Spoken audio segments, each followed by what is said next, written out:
പിന്നൊന്നൊരു പത്രസമ്മേളനം അതിലാരൊക്കെ ബേജാറായിക്കണ. അപ്പം ഞാനതിൽ പറഞ്ഞത്, എന്നോട് ചോദിച്ചത്, മുജാഹിദ് ജമാഅത്ത് പോലത്തെ സംഘടനകളോട് നമുക്ക് ആശയപരമായിട്ട് എതിർപ്പുണ്ട്, അങ്ങനെയുള്ള. അത് ഞാൻ ഇന്ന് ഉച്ചക്ക് അവിടുന്ന് പ്രസംഗിച്ചപ്പോൾ പറഞ്ഞതുമാണ്. അത് ഒരു മഹാനായ ചില വാക്കുകൾ ഉപയോഗിച്ചുകൊണ്ട് ഞാൻ പറഞ്ഞു, ആശയത്തിനോട് നമുക്ക് എതിർപ്പുണ്ടാവും, ആ ആശയം തിരുത്തപ്പെടട്ടെ എന്ന് നമുക്ക് ദുആ ചെയ്യാം. അതോടുകൂടി അതിനോടുള്ള ഹൃദയത്തിലുള്ള വെറുപ്പ് നമുക്ക് ഉണ്ടാവണം എന്നാണ്. ആ ഹൃദയത്തിൽ അതിനോട് വെറുപ്പുണ്ടാവണം. പക്ഷേ ലാലിദാത്തിഹിംന,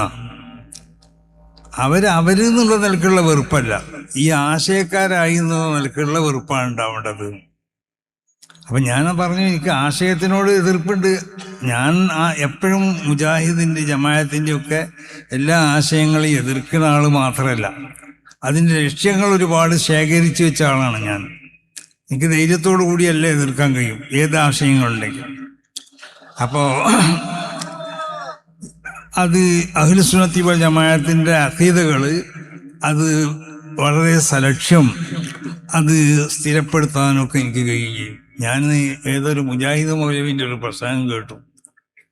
അപ്പം അതിൽ പറഞ്ഞിട്ടുണ്ട്, സുന്നികളാവുന്ന നമ്മളെ മുശ്രിക്കാക്കാൻ മൂപ്പരെടുത്ത് 1000 ലക്ഷ്യങ്ങളുണ്ടായിരുന്നു. സുന്നികളാവുന്ന നമ്മളെ മുശ്രിക്കാക്കാൻ 1000 ലക്ഷ്യങ്ങളെ കൊണ്ട് ഞാൻ മുശ്രിക്കാക്കുന്നു. മഹാനാവുന്ന ഇമാം റാസി തങ്ങൾ 1000 ലക്ഷ്യങ്ങളെ കൊണ്ട് ഉണ്ട് എന്നുള്ളത് ഇത്ബാത്ത് ചെയ്തു എന്ന് പറഞ്ഞു. അപ്പം ഇയാളെ നമ്മളെ സുന്നികളാവുന്ന നമ്മളെ മുശ്രിക്കുകളാണെന്ന് സ്ഥിരപ്പെടുത്താൻ 1000 ലക്ഷ്യങ്ങളുണ്ട് എന്നാണ് മൂപ്പര് പറയണത്. അപ്പോൾ അങ്ങനെ നമ്മളെടുത്ത് ആരെയും മുശ്രിക്കാക്കണേ അല്ലെങ്കിൽ കാഫിറാക്കണമെന്നും പണി നമ്മളെടുത്തില്ല. നമ്മൾ ആശയങ്ങളിൽ ഏതെങ്കിലും നിലക്ക് അഹ്ലുസുന്നത്തി വൽ ജമാഅത്തിൻ്റെ ആശയങ്ങളെ ആരെതിർത്താലും അത് എവിടെ വെച്ചും എപ്പോഴും നമ്മൾ എതിർക്കും. ആ ആശയങ്ങളെ വളരെ സലക്ഷ്യം നമ്മൾ സ്ഥാപിക്കുകയും ചെയ്യും, അതിൽ യാതൊരു സംശയമില്ല. അപ്പോൾ ഞാൻ പറഞ്ഞു, എൻ്റെ ഒരു സുഹൃത്ത്, എൻ്റെ സുഹൃത്ത് തന്നെ കഴിഞ്ഞിട്ട് ബന്ധമുള്ള ഒരാളെന്നാണ് അതിൻ്റെ അർത്ഥം. അയാൾ എന്നെ വിളിച്ചു പറഞ്ഞു, നിങ്ങളെ യാത്ര ഭയങ്കര ബമ്പാണോ, അതിന് എല്ലാവിധ അഭിനന്ദനങ്ങളും ആശീർവാദങ്ങളൊക്കെ ഞാൻ അർപ്പിക്കണം. അത് വളരെ സുരക്ഷമായ നിലക്ക് വളരെ പ്രയാസങ്ങളൊന്നുമില്ലാതെ അത് യാത്ര കഴിഞ്ഞ് മടങ്ങി വരാൻ തൗഫീഖ് ചെയ്യട്ടെ എന്ന് ദുആ ചെയ്തു. അപ്പോൾ അത് വലിയൊരു സംഭവമാക്കിയിരിക്കണേ. തങ്ങൾക്ക് അതൊരു മുജാഹിദീങ്ങൾ നമ്മളോട് ഒരു മുജാഹിദീങ്ങളുമായിട്ടോ ജമാഅത്ത് ഇസ്ലാമിക്കാരായിട്ടൊക്കെ നമ്മൾ ദീനീപരമായ കാര്യങ്ങളിൽ അവരുമായുള്ളതായ മുവാലാത്ത് അതില്ലാന്നാണ്.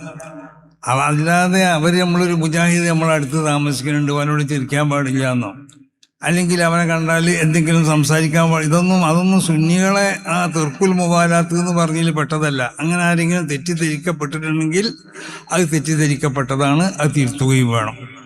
അതാണ് ഈ അവസരത്തിൽ പറയാറ്. അപ്പം ഞാനിപ്പോൾ ഇവിടുന്ന് ആരോ സലാം ബാക്കവിയേറ്റ് പറഞ്ഞു, പത്രസമ്മേളനത്തിൽ എന്തെങ്കിലും വലിയ ഈ വാട്സപ്പിലും മറ്റൊക്കെ പലരും പലതും എഴുതും. അത് വിവരം ഉണ്ടായിട്ട് എഴുതും, വിവരമില്ലാതെ എഴുതും. മനസ്സിലായില്ലേ? അതിന്മേലാരും അതിൻ്റെ വയ്യാലെ പോകേണ്ട ആവശ്യമില്ല. അപ്പോൾ ഏതായാലും നമ്മളെ സംബന്ധിച്ചിടത്തോളം സമസ്ത കേരള ജമിയത്തുൽ ഉലമയുടെ ഈ ആശയാദർശങ്ങൾ അഥവാ വിശുദ്ധമാവുന്ന ദീനിൻ്റെ ആശയാദർശങ്ങൾ അത് ഈ രാജ്യത്തുള്ള ജനങ്ങൾ പൂർണ്ണമായും അതിനെ അംഗീകരിക്കുകയും അതനുസരിച്ച് പ്രവർത്തിക്കുകയും ചെയ്യുന്നുണ്ട് എന്നതിൻ്റെ ഒരു പ്രകടമായ എന്നതിൻ്റെ ഒരു പ്രകടനമാണ് നമ്മൾ ഈ കണ്ടുവന്ന എല്ലാ സ്വീകരണ യോഗങ്ങളിലും നമുക്ക് അനുഭവപ്പെട്ടതായ ഈ കാഴ്ചകളൊക്കെ. അപ്പോൾ നമ്മൾ ഒരു കാര്യം മനസ്സിലാക്കണം, ഇവിടുത്തെ ജനങ്ങൾ അത് ഈ ദക്ഷിണ കർണാടകയിലാവട്ടെ കേരളത്തിലാവട്ടെ ഇവിടുത്തെ ജനങ്ങൾ മുഴുവനും അഹ്ലുസുന്നത്തി വൽ ജമാഅത്തിൻ്റെ ആശയം അനുസരിച്ച് ജീവിക്കുന്നവരും അതിൻ്റെ അഖീദ അനുസരിച്ച് ജീവിക്കുന്നവരും അതിൻ്റെ അഹ്കാമുകൾ അനുസരിച്ച് പ്രവർത്തിക്കുന്നവരും അതിൻ്റെ ആചാരങ്ങളനുസരിച്ച് ആചാരങ്ങൾ അനുഷ്ഠിക്കുന്നവരൊക്കെയാണ്. അതിന് ഏതെങ്കിലും നിലക്കുള്ള ഒരു ചെറിയ നിലക്കുള്ള ഒരു വിള്ളലോ അല്ലെങ്കിൽ ഏതെങ്കിലും നിലക്ക് അതിനെ പരാജയപ്പെടുത്താനോ ആര് ശ്രമിച്ചാലും ജനങ്ങളൊന്നും അത് അനുവദിക്കില്ല. അവരതിന് ശക്തമായ നിലക്ക് ഈ സംഘടനയുടെ കൂടെ, ഈ ആശയത്തിൻ്റെ കൂടെ, ഈ ആദർശത്തിൻ്റെ കൂടെ പിന്നിലുണ്ടാവും എന്നുള്ള കാര്യം അത് വളരെ ഒരു സത്യമായ ഒരു സംഗതിയാണ്. അത് ഇവിടുത്തെ ജനങ്ങളൊക്കെ എല്ലാ സ്വീകരണ യോഗത്തിലും നമുക്ക് മനസ്സിലായ സംഗതി അതാണ്. ആരും തന്നെ സുന്നത്ത് ജമാഅത്തിൻ്റെ ആശയങ്ങളെ ഒരു അണുമണി തൂക്കം അതിനെ ഏതെങ്കിലും നിലക്ക് അതിൽ എന്തെങ്കിലും എന്തെങ്കിലും കടത്തിക്കൂട്ടാൻ ഇവിടുത്തെ ജനങ്ങൾ അനുവദിക്കില്ല.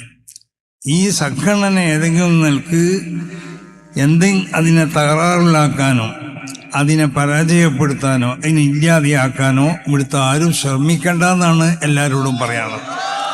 അങ്ങനെ ആരെങ്കിലും ശ്രമിച്ചു കഴിഞ്ഞാൽ അത് ഇതുപോലെ ഇവിടുത്തെ ജനങ്ങൾ സുന്നത്ത് ജമാഅത്തിൻ്റെ പിന്നിൽ അടിയുറച്ച് നിന്നുകൊണ്ട് അതിനുവേണ്ടി ശക്തമായ നിലക്ക് പ്രവർത്തിക്കുകയും സപ്പോർട്ട് ചെയ്യുകയും ചെയ്യും എന്ന കാര്യത്തിൽ യാതൊരു സംശയമില്ല. ഇത് മഹാന്മാരാവുന്ന അല്ലാഹുവിൻ്റെ മശായിഖന്മാരാണ് ഈ സംഘടന ഇവിടെ സ്ഥാപിച്ചിട്ടുള്ളത്. അതിൽ നമുക്ക് വിശ്വാസം ഉണ്ടോ ഇല്ല എന്നുള്ളതാണ് ആദ്യം പറയേണ്ടത്. ചില ആളുകളൊക്കെ പ്രവർത്തനങ്ങൾ കാണുമ്പോൾ സമസ്ത കേരള ജമിയത്തുൽ ഉലമയുടെ ആശയങ്ങളും അതിൻ്റെ തീരുമാനങ്ങളൊക്കെ അതിനെ കാറ്റത്ത് പറത്തുന്നതായ ചില സ്വഭാവങ്ങൾ ചില ഭാഗത്തു നിന്നൊക്കെ പലരിൽ നിന്നും നമുക്ക് കാണാൻ സാധിക്കുന്നു. അപ്പം അത് സമസ്ത കേരള ജമിയത്തുൽ ഉലമയെ ഇല്ലാതെയാക്കുക. സമസ്ത കേരള ജമിയത്തുൽ ഉലമ എന്ന് പറഞ്ഞാൽ അത് വളരെ വിശുദ്ധമായ ആശയാദർശങ്ങൾ ഇവിടെ പ്രചരിപ്പിക്കുന്ന ഒരു സംഘടനയല്ലേ. ഇവിടെ മഹാന്മാരാവുന്ന സാദാത്തുക്കളെ ബഹുമാനിക്കണം, അവരെ ആദരിക്കണം. അവർ ഈ സംഘടനയ്ക്ക് വേണ്ടി അധ്വാനിച്ചവരാണ് അവർ. നമുക്കറിയാം, അറിയപ്പെടുന്ന സാദാത്തുക്കളും അറിയപ്പെടാത്ത സാദാത്തുക്കളൊക്കെ ഓരോരുത്തരും അവരെ ഗ്രാമങ്ങളിലോ അല്ലെങ്കിൽ അവരെ പ്രദേശത്തോ ഒന്നും കൊണ്ട് സമസ്ത കേരള ജമിയത്തുൽ ഉലമക്ക് സേവനം ചെയ്തവരായിരിക്കും കേരളത്തിലുള്ള അധിക സാദാത്തുക്കൾ. ചിലവര് അറിയപ്പെടുന്നവരായിരിക്കും, ചിലർ അറിയപ്പെടാത്തവരായിരിക്കും.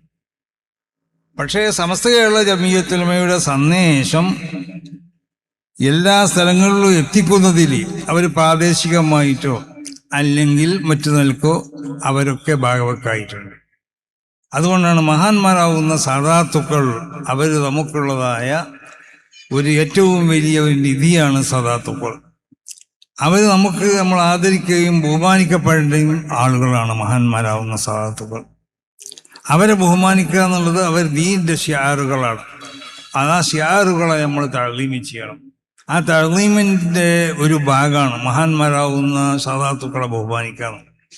അത് പഠിപ്പിച്ചത് ഇവിടുത്തെ സമസ്ത കേരള ജമിയത്തുൽ ഉലമയാണ്. കാരണം വിശുദ്ധമാവുന്നതായ ഇസ്ലാമിൻ്റെ ഏറ്റവും പ്രധാനപ്പെട്ട ഒരു കാര്യമാണ്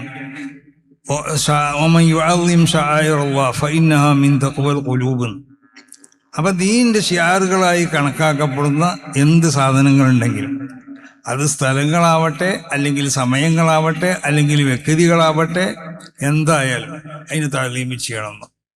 അതിന് റസൂൽ സല്ലല്ലാഹു അലൈഹി വസല്ലം തങ്ങളും ജിബ്രീൽ അലൈഹി സ്വലാത്തു വസ്സലാമും പോണ സമയത്ത് യാത്ര ഇങ്ങനെ പോവുകയാണ്. അപ്പോൾ ആ സമയത്ത് ഒരു സ്ഥലത്തെത്തിയപ്പോൾ ജിബ്രീൽ അലൈഹി സ്വലാത്തു വസ്സലാം റസൂലുള്ളാഹിനോട് പറഞ്ഞു, സ്വല്ലിയാഹുന റക്അത്തൈനി, ഇവിടുന്ന് 2 റക്അത്ത് നിസ്കരിക്കുന്നു പറഞ്ഞു. അങ്ങനെ റസൂലുള്ളാഹി അവിടുന്ന് 2 റക്അത്ത് നിസ്കരിക്കാൻ വേണ്ടി തുടങ്ങുകയാണ്. അപ്പോൾ ജിബ്രീൽ അലൈഹി സ്വലാത്തു വസ്സലാം പറഞ്ഞു, മനസ്സിലാക്കി കൊടുത്തു, ആദാ ബൈത്തുലഹമിൻ, ഇത് ബത്തുലഹം എന്ന് പറഞ്ഞ സ്ഥലമാണ്. ഫീഹി ഉലിദ ഈസ, ഇവിടെയാണ് ഈസ നബി അലൈഹി സ്വലാത്തു വസ്സലാമിനെ പ്രസവിക്കപ്പെട്ടിട്ടുള്ളത്. അപ്പം അത് ദീനിന്റെ ഷിയാറുകളിൽപ്പെട്ട ഒരു ഷിയാറാണ്. മഹാനാവുന്ന ഈസ നബി അലൈഹി സ്വലാത്തു വസ്സലാമിനെ പ്രസവിക്കപ്പെട്ട സ്ഥലമായതുകൊണ്ട് അതുകൊണ്ട് ആ ദീനിന്റെ ഷിയാറിനെ തഅ്ലീം ചെയ്യണം. അത് തഅ്ലീം ചിലപ്പോൾ ഇബാദത്തുകളെ കൊണ്ടാവാം, അല്ലെങ്കിൽ അവിടെ അള്ളാഹു ഇഷ്ടപ്പെടുന്ന ഏതെങ്കിലും ഇബാദത്തുകൾ അവിടെ വെച്ചുകൊണ്ട് നിർവഹിക്കപ്പെടാം. അതുകൊണ്ടാണ് സ്വല്ലിയാഹുന റക്അത്തൈനി, ഇവിടുന്ന് 2 റക്അത്ത് നിസ്കരിക്കുന്നു. അപ്പൊ ദീനിന്റെ ഷിയാറുകൾ അത് സ്ഥലങ്ങളാവട്ടെ, അതല്ല സമയങ്ങളാവട്ടെ, അതല്ല വ്യക്തികളാവട്ടെ, അതിനെ നമ്മൾ ആദരിക്കണം, ബഹുമാനിക്കണം. കഅബത്തിനെ നമ്മൾ ബഹുമാനിക്കണം, ആദരിക്കണം. എന്താ കാരണം? അത് ദീനിന്റെ ഷിയാറാണ്. പള്ളിനെ നമ്മൾ ബഹുമാനിക്കണം, ആദരിക്കണം, അത് ദീനിന്റെ ഷിയാറുകളാണ്. എന്നതുപോലെ മഹാന്മാരാവുന്ന സാദാത്തുക്കൾ അവർ ദീനിന്റെ ഷിയാറുകളാണ്. അതുപോലെ മഹാന്മാരാവുന്ന പണ്ഡിതന്മാർ അവർ ദീനിന്റെ ഷിയാറുകളാണ്. ആ പണ്ഡിതന്മാര് അവർ ദീനിന്റെ ഷിയാറുകളാണ്. അവരിൽ നിന്നിട്ടാണ് നമ്മൾ ദീൻ മനസ്സിലാക്കേണ്ടത്. അവരുടെ പ്രവർത്തനങ്ങളാണ് നമ്മളിലേക്ക് പകരുകയും ചെയ്യേണ്ടത്. അപ്പോൾ ദീനിന്റെ ശിയാറുകളാവുന്ന പണ്ഡിതന്മാരെയും നമ്മൾ ബഹുമാനിക്കുകയും ആദരിക്കുകയും വേണം. ദീനിന് സഹായിക്കുന്ന ആളുകളുണ്ടല്ലോ, അവരോട് നമുക്ക് തഅലീമൊക്കെ ഉണ്ടാവണം. കാരണം ദീനിനെ നിലനിർത്തുന്നതിൽ സജീവമാവുന്ന പങ്കാളിത്താണ് അവർ ചെയ്തിട്ടുള്ളത്. അപ്പം ഈ ബഹുമാന ആദരവ് എന്നുള്ളത് നമ്മളെ ഹൃദയത്തിൽ നിന്ന് പോയി കഴിഞ്ഞാൽ അത് വലിയ അപകടമായി. റസൂൽ സല്ലല്ലാഹു അലൈഹി വസല്ലമ തങ്ങളുടെ സാന്നിധ്യത്തിലേക്ക് ഒരു സഹാബി കടന്നു വന്നു. അവിടെ മൂപ്പർക്ക് ഇരിക്കാൻ സ്ഥലം ചെയ്തു. റസൂൽ സല്ലല്ലാഹു അലൈഹി വസല്ലമ തങ്ങൾ റസൂലുള്ളാഹിന്റെ ആ മുണ്ട് എടുത്തിട്ട് റസൂലുള്ളാഹി അയാൾക്ക് കൊടുത്തു. എന്നിട്ട് അതോടെ മറ്റൊരാളേക്ക് കൊടുത്തു. എന്നിട്ട് അതോടെ പിരിച്ചു കൊടുക്കാൻ വേണ്ടി പറഞ്ഞു, അതിമ ഇരുത്താൻ വേണ്ടി. അപ്പം ഈ വന്ന ആൾ എന്തായാലും അത് എടുത്തില്ല. അത് വാങ്ങിയിട്ട് അതിമ കുറേ ചുംബിച്ചു. കാരണം റസൂലുള്ളാഹിനോട് ബന്ധപ്പെട്ട റസൂലുള്ളാഹിന്റെ റിദാ എന്ന് പറഞ്ഞ അത് റസൂലുള്ളാഹിന്റെ തട്ടം അല്ലെങ്കിൽ റസൂലുള്ളാഹിന്റെ തലയിൽ റസൂലുള്ളാഹി ഇട്ടിരുന്ന ആ മുണ്ട്, അത് ദീനിന്റെ ഒരു ശിആറാണത്. ആ ശിആറിനെ അത് ബഹുമാനിച്ച് ആദരിച്ചുകൊണ്ട് മൂപ്പര് ചുംബിക്കുകയും ആ ശിആർ വിരിച്ചുകൊണ്ട് അവരിരുന്നില്ല. കാരണം റസൂലുള്ളാഹിന്റെ തലയിൽ വെച്ച ഒരു മുണ്ടുള്ളത്, ഇത് വിരിച്ചുകൊണ്ട് എങ്ങനെ ഞാൻ ഇരിക്കുക എന്നുള്ളത്, അത് വിരിച്ചുകൊണ്ട് മൂപ്പരിരുന്നില്ല. അപ്പം ദീനിന്റെ അത് രണ്ട് സംഗതിയാണ് നമ്മളവിടുന്ന് മനസ്സിലാക്കേണ്ടത്. ഒരാൾ കടന്നു വരുമ്പോൾ അയാൾ എത്ര ചെറിയവനാവട്ടെ അവനെ നമ്മൾ ബഹുമാനിക്കണം. ഇപ്പം ചില ആളുകൾ കടന്നു വരുമ്പോൾ നമുക്ക് നിൽക്കാനൊരു മടി ഉണ്ടാവും ചിലർക്കൊക്കെ. കാരണം നമ്മൾ വലിയ ആളുകളാണെങ്കിൽ നമ്മൾ നിൽക്കാൻ പറ്റൂലല്ലോ. നമ്മളെ പറ്റി നമ്മൾ ഒരു കുറഞ്ഞവനാണോന്ന് ജനങ്ങൾ എന്താക്കും ധരിക്കും എന്നുള്ള നിലക്ക് ചില ആളുകൾ നിൽക്കൂല. അത് അവരുടെ ഹൃദയത്തിലുള്ള ഒരു കിബിറിൽ നിന്നോ മറ്റോ ഉത്ഭൂതമാകുന്ന ഒന്നാണെന്നാണ് ഞാൻ മനസ്സിലാക്കുന്നത്. അപ്പോൾ റസൂലുള്ളാഹി സ്വല്ലല്ലാഹു അലൈഹി വസല്ലമ തങ്ങൾ കടന്നു വരുമ്പോൾ സഹാബത്തൊക്കെ എണീച്ച് നിൽക്കുമ്പോൾ റസൂലുള്ളാഹി സ്വല്ലല്ലാഹു അലൈഹി വസല്ലമ തങ്ങൾ പറഞ്ഞു നിൽക്കണ്ടെന്ന് പറഞ്ഞപ്പോൾ മഹാന്മാരാവുന്ന സഹാബത്ത് പറഞ്ഞതെന്താ? ഖിയാമി ലിൽ അസീസി അലയ്യ ഫർളുൻ വതർക്കുൽ ഫർളി മാ ഹുവ മുസ്തഖീം അജിബത്തു ലിബൻ ലഹു ഫഹുമുൻ വഅഖലു യറാ ഹാദൽ ജമാല ഫലാ യഖൂമു. നബിയെ തങ്ങളെ കാണുമ്പോൾ നിൽക്കുക എന്നുള്ളത് ഞങ്ങൾക്ക് അത് നിർബന്ധമായ ഒരു സംഗതിയാണ്. ഫർളായ ഈ സംഗതി വഹിക്കുക എന്നുള്ളത് അത് നല്ലൊരു സംഗതിയല്ല. ബുദ്ധിയും തൻ്റെ ഇടമൊക്കെ ഉള്ള ആളുകൾ നബിയെ തങ്ങളെ കാണുമ്പോൾ എണീച്ച് നിന്നിട്ടില്ലെങ്കിൽ ഞങ്ങൾക്ക് അവനെ പറ്റി ഞങ്ങൾക്ക് അത്ഭുതമാണ്, ഇവൻ എങ്ങനെ ഇങ്ങനത്തെ ഒരു വിഡ്ഢിയായി എന്നുള്ളത്. അപ്പൊ റസൂൽ നിൽക്കണം എന്ന് പറയേണ്ട ആവശ്യമില്ല. റസൂലുള്ളാഹി സ്വല്ലല്ലാഹു അലൈഹി വസല്ലമ തങ്ങളോടുള്ള ആ ആദരവ് ബഹുമാനം നമ്മളെ ഹൃദയത്തിലുണ്ടെങ്കിൽ അത് നമ്മൾ നിന്നു പോകും. അത് അപ്പൊ റസൂൽ നിൽക്കണ്ടെന്ന് പറഞ്ഞാലും ഇവർ നിന്നു പോകും. ഇപ്പൊ കണ്ട് നമ്മളൊരു ഉസ്താദിനെ നമ്മൾ കാണുമ്പോൾ ഉസ്താദ് നിൽക്കാൻ പറഞ്ഞിട്ടില്ലെങ്കിലും നമ്മൾ അറിയാതെ നിന്നു പോകും. അതാണ് അവൻ്റെ ഈമാന്റെ പവറാണെന്നാണ്. ഈമാനിൽ നിന്ന് ഉൽപ്പാദിപ്പിക്കപ്പെടണം ഇങ്ങനത്തെ നന്മകളൊക്കെയെന്ന് റസൂൽ സല്ലല്ലാഹു അലൈഹി വസല്ലമ തങ്ങൾ പറയാനുള്ള കാരണം അതാണ്. അപ്പോൾ ബഹുമാനിക്കപ്പെടേണ്ട വസ്തുക്കളെ ബഹുമാനിച്ചുകൊണ്ട് മോശമായ നിലക്കുള്ളതായ കുത്തുവാക്കുകൾ നമ്മൾ പറയാൻ പാടില്ല. വ്യംഗ്യമായിട്ടോ അല്ലെങ്കിൽ സൂചനാപരമായിട്ടോ അങ്ങനെ ഉണ്ടല്ലോ, അത് നമ്മളെ പ്രസംഗത്തിലോ നമ്മളെ വാക്കുകളിലൊന്നും എഴുത്തുകളിലൊന്നും ഉണ്ടാവാൻ പാടില്ല. ഇന്ന് അങ്ങനെയാണ് എല്ലാവരും ചെയ്യണത്. ഓരോരുത്തരും വ്യംഗ്യമായ നിലക്കോ അല്ലെങ്കിൽ ബഹുമാനപ്പെട്ട സലാം ബാഖവി പറഞ്ഞല്ലോ ഇവിടുന്ന്, ഇത് പ്രസിദ്ധമാണ് ഏറ്റെടുത്തോളം മുതൽ മൂപ്പർക്ക് സന്തോഷകരമായ ഒരു ദിവസം ഉണ്ടായിട്ടുണ്ടോ എന്നുള്ളത് ഞാൻ സംശയിക്കുകയാണ്. അതൊരു സത്യം തന്നെയാണ്. കാരണം ഞാൻ ഈ വാട്സപ്പ് മറ്റൊന്നും ഉപയോഗിക്കണില്ലെങ്കിലും ഇത് ഉപയോഗിക്കുന്ന ആളുകൾ വാട്സപ്പിൽ കൂടിയും മറ്റും പല തെറികൾ എഴുതുന്നതും മറ്റതൊക്കെ കൂടും. അപ്പോൾ ദുആഉൽ മദ്ലൂമി മുസ്തജാബ് എന്നുള്ള കാര്യങ്ങൾ മനസ്സിലാക്കണം. അതൊരു അക്രമം തന്നെയാണ്. സമസ്ത കേരള ജമീയത്തുൽ ഉലമയുടെ പ്രസിഡന്റ് എന്നുള്ള നിലക്ക് സുന്നി ആദർശത്തിനെതിരായിട്ട് ഞാൻ ഒന്നും പറഞ്ഞിട്ടില്ല, എവിടുന്നും പറയലില്ല. ഞാൻ മറ്റുള്ള ഏതെങ്കിലും വ്യക്തികളെ സംബന്ധിച്ച് എന്തെങ്കിലും നിലക്കുള്ള മോശമായ പരാമർശം ഞാൻ നടത്തലില്ല. ഞാൻ സദസ്സിനെ മനസ്സിലാക്കിക്കൊണ്ടാണ് എപ്പോഴും പ്രസംഗിക്കാറുള്ളത്. ഓരോ സദസ്സിലും ആ സദസ്സിനോട് ബന്ധപ്പെട്ട നിലക്കുള്ള പ്രസംഗങ്ങളാണ് ഞാൻ ചെയ്യാറുള്ളത്. അങ്ങനത്തെ എന്നെ വളരെയധികം മോശമായ നിലക്ക് ചിത്രീകരിക്കപ്പെടുമ്പോൾ അത് ഞാനൊരു മദ്ലൂമ് തന്നെയാണ്. ദുആഉൽ മദ്ലൂമി മുസ്തജാബുന്ന അവൻ്റെ ഏതായാലും അവൻ എങ്ങനത്തവനാണെങ്കിലും മദ്ലൂമാണല്ലോ. അവൻ വലിയ ഔലിയൊന്നും ആവണമെന്നില്ല. അവൻ്റെ ദുആക്കും അല്ലാഹു സുബ്ഹാനഹു വ തആല ഉത്തരം തരും. പിന്നെ 1000 ആളുകൾ നമ്മൾക്ക് വേണ്ടി ദുആ ചെയ്യുന്നവരുണ്ട്. അപ്പൊ അവരും ദുആ ചെയ്യും, പഠിച്ച തമ്പുരാനെ ഈ മനുഷ്യനുണ്ടല്ലോ ഇന്നൽക്ക് ഉപദ്രവിക്കുന്ന ആളുകൾക്ക് അവർക്കൊരു പാഠം നീ നൽകണേ എന്നുള്ളത്. ആ പാഠമാണ് ഇപ്പോൾ ഇവിടെ കണ്ടുകൊണ്ടിരിക്കുന്നത് നമ്മൾ. അപ്പൊ അതുകൊണ്ട് ഞാൻ സുദീർഘമായി ഒന്നും പറയല്ല. നിങ്ങളെല്ലാവരും അഹ്ലുസുന്നത്തി വൽ ജമാഅത്തിന്റെ അഥവാ സമസ്ത കേരള ജമീയത്തുൽ ഉലമ ഇവിടെ വിഭാവനം ചെയ്യണ ഈ ആശയാദർശങ്ങൾ, അതാണ് വിശുദ്ധമായ ദീൻ. അതിൽ യാതൊരു സംശയമില്ല.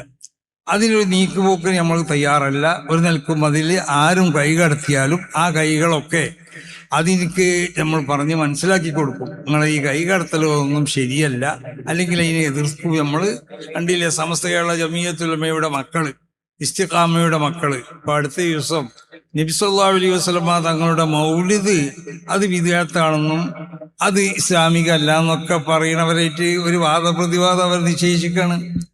ഇത് പഴയ കാലത്ത് തന്നെ മഹാനാവുന്ന അലി റളിയല്ലാഹു അൻഹുവിന്റെ കാലത്ത് ബൗദ്ധീകളായിട്ട് വാദപ്രതിവാദം നടത്തലുണ്ട്. ഇതൊന്നും ഒരു പുതിയ സംഗതിയല്ല, ഇതൊക്കെ സഹാബത്തിന്റെ കാലത്തുള്ള സംഗതി തന്നെയാണ്. അപ്പൊ എന്തിനാ ഇപ്പൊ വാദപ്രതിവാദം എന്ന് ചോദിക്കും, എന്തിനാ ഗണന പ്രസംഗം ചോദിക്കും? അതൊന്നും ശരിയല്ല. വാദപ്രതിവാദം ആവശ്യമുള്ളിടത്ത് വാദപ്രതിവാദം വേണം, ഗണന പ്രസംഗം നടത്തേണ്ടിടത്ത് ഗണന പ്രസംഗം വേണം. ഇതൊക്കെ ആവശ്യമാണ്. ആ ആശയങ്ങൾ പറയേണ്ടിടത്ത് തുറന്ന് ആശയങ്ങൾ പറയണം. ഈ ആശയങ്ങൾ പറയണമെങ്കിൽ നമ്മളുണ്ടല്ലോ ഒരു കുഴമ്പെന്ന് കേട്ടിക്കണെങ്കിൽ അത് പറയണോ പറയണ്ടേ, അതാണ് തെറ്റ്. വ്യക്തമായ നിലയ്ക്ക് നമ്മൾ ആശയങ്ങൾ നമ്മൾ ആരെ മുന്നിലും പറയണം. ഇതൊരു ആരോടുള്ളതായ ഒരു വെറുപ്പല്ലത്. അത് അവരോട് നമ്മൾ യഥാർത്ഥത്തിൽ നമ്മൾ ആശയങ്ങൾ നമ്മൾ പറഞ്ഞിട്ടില്ല എന്ന് വെക്കുക. എന്നാൽ അത് ഏറ്റവും ഈ ദീനിനോട് ചെയ്യണതായ ഏറ്റവും വലിയതായ ഒരു തെറ്റായിരിക്കും എന്നുള്ള കാര്യത്തിൽ യാതൊരു സംശയവുമില്ല. ഞാൻ പറഞ്ഞല്ലോ, നമ്മൾ ചെയ്യേണ്ടതായ ഒരു രൂപം മഹാന്മാർ രേഖപ്പെടുത്തി, ഖാലിത്തുന്നാസ ബി അഅ്മാലിക്കും വസായിലുഹും ബിൽ ഖുലൂബ് എന്ന് പറഞ്ഞാൽ വയദ്റഊന ബിൽ ഹസനത്തി അസയ്യ, നന്മ കൊണ്ട് തിന്മനെ തടുക്കുക എന്നുള്ളതാണ്. ഒരാൾ തിന്മ ചെയ്താൽ അവനെ അതേ നാണയത്തിൽ തിരിച്ചടിക്കല്ല നമ്മൾ വേണ്ടത്. നന്മ കൊണ്ട് അതിനെ തടുക്കാൻ വേണ്ടി നമ്മൾ ശ്രമിക്കണം. അതുകൊണ്ടാണ് ഖാലിത്തുന്നാസ ബി അഅ്മാലിക്കും, ജനങ്ങളോട് നിങ്ങൾ ഇടപഴകേണ്ടത് നിങ്ങളെ പ്രവർത്തനങ്ങളെ കൊണ്ടിട്ടാണ്. നല്ല പ്രവർത്തനമാവുക നമ്മൾ ചെയ്യുന്ന പ്രവർത്തനങ്ങൾ. ആ നല്ല പ്രവർത്തനങ്ങളെ കൊണ്ട് അത് ഖാലിത്തുഹും ബി ഇഹ്സാനിൽ അമൽ മഅഹും, നമ്മളെ പ്രവർത്തനങ്ങൾ നല്ല പ്രവർത്തനമാക്കുക. അപ്പൊ ജനങ്ങളോട് കൂടെ നമ്മൾ പ്രവർത്തിക്കുമ്പോൾ നല്ല പ്രവർത്തനങ്ങളാകുക ജനങ്ങളോട് നമ്മൾ ചെയ്യണ പ്രവർത്തനം. അത് കണ്ട് അവരെ നമ്മളിലേക്ക് ആകർഷിപ്പിക്കപ്പെടണം. ഖുലൂബിക്കും നഹ്വഹും, നിങ്ങളെ ഹൃദയം കൊണ്ട് അവരെ വിട്ടാളി, അവർ പോണ വഴിക്ക് വിട്ടാളി എന്ന് പറഞ്ഞാൽ അതിൻ്റെ അർത്ഥം അവർ ഇൻകാനു ഖയ്യിരീൻ, അവർ നന്മ ചെയ്യണവരാണെങ്കിൽ ഇർത്തല്ലാഹും, നിങ്ങൾ അവരെ തൃപ്തിപ്പെടണം. നേരെ മറിച്ച് വൈൻകാനു ശരീൻ, അവർ തിന്മ ചെയ്തവരാണെങ്കിലോ നിങ്ങൾ എന്താക്കുക, അള്ളാഹുവിനോട് നിങ്ങൾ ദുആ ചെയ്യുക ബിഹിദായത്തിഹിം, അവർക്ക് അവരെ തെറ്റിൽ നിന്ന് മടങ്ങിക്കൊണ്ട് ഹിദായത്ത് കിട്ടാൻ വേണ്ടി നിങ്ങൾ ദുആ ചെയ്യാം. ഏത് എത്രത്തിൽ ഖുലൂബുക്കും മുബഗിളത്തും ലഹും, നിങ്ങളുടെ ഹൃദയത്തിൽ അവരോട് നിങ്ങൾക്ക് ദേഷ്യം ഉണ്ടാവണം. മിൻ അജലി ശരീഹിം, അവരെ ആശയത്തിലുള്ള ഈ വൈകല്യം കാരണമായിട്ട് ദേഷ്യം ഉണ്ടാവണം. ലാലിദാത്തിഹിം, അവരൊരു മനുഷ്യൻ എന്നുള്ള നിലക്കുള്ളതായ ദേഷ്യം നമുക്ക് ഉണ്ടാവാൻ പാടില്ല. ഇതേ ഞാൻ പറഞ്ഞിട്ടുള്ളൂ. ഞാൻ പറഞ്ഞത് അത് തന്നെയാണ്. എൻ്റെ ഒരു സുഹൃത്ത് എന്ന് പറഞ്ഞാൽ അവൻ സുഹൃത്തായിരിക്കും, പക്ഷേ അവൻ സുന്നിയാണെന്ന് ഞാനും അവൻ മുജാഹിദാണ്, ഞാൻ സുന്നിയാണ്. പക്ഷെ അവൻ എന്നോട് എൻ്റെ ഈ യാത്രയെ അഭിനന്ദിച്ചുകൊണ്ട് ആ യാത്രയുടെ ഈ ഗൗരവം, ഇതിൻ്റെ ഈ ജനപ്രാതിനിധ്യമൊക്കെ മനസ്സിലാക്കിക്കൊണ്ട് ഒരു സന്തോഷം രേഖപ്പെടുത്തി. അതുകൊണ്ടാണ് ഞാൻ പറയുന്നത്, നമ്മൾക്ക് അവരോട് വെറുപ്പുണ്ട്, ആ നിലക്ക് വെറുപ്പുണ്ട് ആശയപരമായിട്ട്, പക്ഷേ ലാലിദാത്തിയും. അപ്പം അതുകൊണ്ട് നമ്മളെല്ലാവരും നമ്മളെ പ്രവർത്തനങ്ങളൊക്കെ വളരെയധികം ശ്രദ്ധിച്ചുകൊണ്ടാവണം പ്രവർത്തിക്കേണ്ടത്. ഇപ്പം നമ്മളൊരു ശത്രു ഇവിടെ വന്നു നോക്കുക, നമ്മളെ കുറ്റം പറയുന്നതാണ്, എന്നാൽ അവനെ നമ്മളിവിടെ സ്വീകരിച്ചിരുത്തണം. അവനെ നമ്മൾ സ്വീകരിച്ചിരുത്താതെ അവനെ നമ്മൾ ഉന്തിത്തള്ളി പുറത്താക്കുന്നതായ ഒരു പ്രവണത അത് നമ്മളിൽ നിന്നുണ്ടാവാൻ പാടില്ല. അതാണ് വയദ്റഊന ബിൽ ഹസനത്തി അസയ്യ എന്ന് പറഞ്ഞു. അപ്പോൾ എല്ലാവരും പറയേണ്ടവർ എന്തെങ്കിലും പറയട്ടെ, ആ പറയണവൻ നമ്മളെ സമീപത്ത് എത്തട്ടെ, അവന് വേണ്ടതായ എല്ലാവിധ ബഹുമാനവും ആദരവും ഒക്കെ കൊടുത്തുകൊണ്ട് അവനെ ഇരുത്തേണ്ടോടത്ത് നമ്മൾ ഇരുത്തണം. അതിനാണ് നമ്മൾ ഇരുത്തേണ്ടോടത്ത് ഇരുത്തണം എന്ന് പറഞ്ഞാൽ അവന് ഇരിക്കാനുള്ള സ്ഥലം കൊടുക്കുക എന്നാണ് പറഞ്ഞിട്ട് അർത്ഥം, അല്ലാതെ അവനെ ആട്ടി പുറത്താക്കുക എന്നുള്ളതല്ല. അപ്പം അതാണ് ഇഹ്സാനുൽ അമൽ എന്ന് പറഞ്ഞാൽ നമ്മളെ പ്രവർത്തനങ്ങൾ നന്നാവുക. ആ നല്ല പ്രവർത്തനങ്ങളെ കൊണ്ടാവണം നമ്മൾ ജനങ്ങളുമായിട്ട് ബന്ധപ്പെടേണ്ടത്. നമ്മൾ നല്ല പ്രവർത്തനങ്ങൾ കണ്ട് ജനങ്ങൾ നമ്മളിലേക്ക് ആകർഷിക്കുകയും നമ്മൾ ഇഷ്ടപ്പെടുകയും എന്ന സ്വഭാവത്തിലാവണം. അപ്പം നമ്മളെ വാക്കുകളൊക്കെ നമ്മൾ ശ്രദ്ധിച്ചുകൊണ്ട് എപ്പോഴും പറയുക, നമ്മളെ പ്രസംഗങ്ങൾ ശ്രദ്ധിക്കുക, നമ്മളെ എഴുത്തുകൾ ശ്രദ്ധിക്കുക. സുന്നികളാവുന്ന നമ്മൾ ആരെ മുന്നിലും നമ്മളെ ഈ ആശയങ്ങളൊന്നും അടിയറ വെക്കാൻ നമ്മൾ തയ്യാറല്ല എന്ന ഒരു പ്രത്യേകമാവുന്ന ഒരു പ്രതിജ്ഞ അത് നിങ്ങൾക്ക് ഓരോരുത്തർക്കും ഉണ്ടാവണം.